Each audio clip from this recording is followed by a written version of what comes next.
आसंता रथयात्रा 2026 उपलक्षे पुरी सहर को देश और विदेशरू लक्षाधिक भक्त और पर्यटकों आगमन होबार संभावना रही परिप्रेक्षी में सार्वजनिक सुरक्षा शांति श्रृंखला और सुसंगठित यातायात व्यवस्था को सुनिश्चित करने उद्देश्य पुरी पुलिस पक्षर पूर्व प्रस्तुति आरंभ कर ଏହି ପରିପ୍ରେକ୍ଷୀରେ शुक्रवार दिन एसपी प्रतीक सिंह नेतृत्व में पुरी सहर विभिन्न साही गली लेन और बाइलेन माइक्रो लेवल समीक्षा और भूमिस्तरीय इन्स्पेक्शन कर सकाळ प्राय 7टार आरंभ होता इन्स्पेक्शन समय दक्षिण द्वार धानकुटी साही बाराही लेन कामाखिया छक जम्बेश्वर मंदिर हरचणी साही मणिकर्णिका साही गांडुआ चौरा छक सहित पुरी सहर अनेक गुरुत्वपूर्ण अंचल को गस्त कर समस्त अंचल माध्यम रथयात्रा समय और साधारण दिन में हजार हजार भक्त और पर्यटकों यातायात होता है।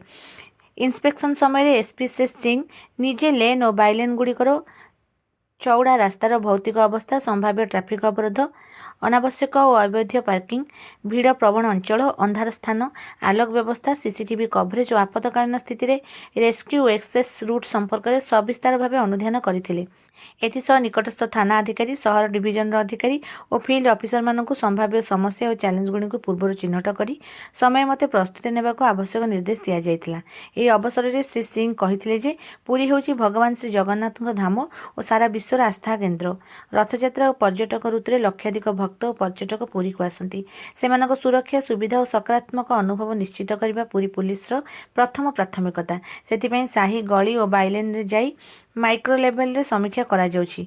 पुरी पुलिस पक्षरु सहरवासी व्यवसायी होटेल मालिक और पर्यटक मानक सहयोग पर आह्वान करा जाउछि। कौनसी संदिग्ध कार्यकलाप असामाजिक तत्व किंबा आपातकालीन स्थिति देखिले संगे संगे 112 किंबा निकटस्थ थाना को सूचना देवा को अनुरोध करा जाइछि।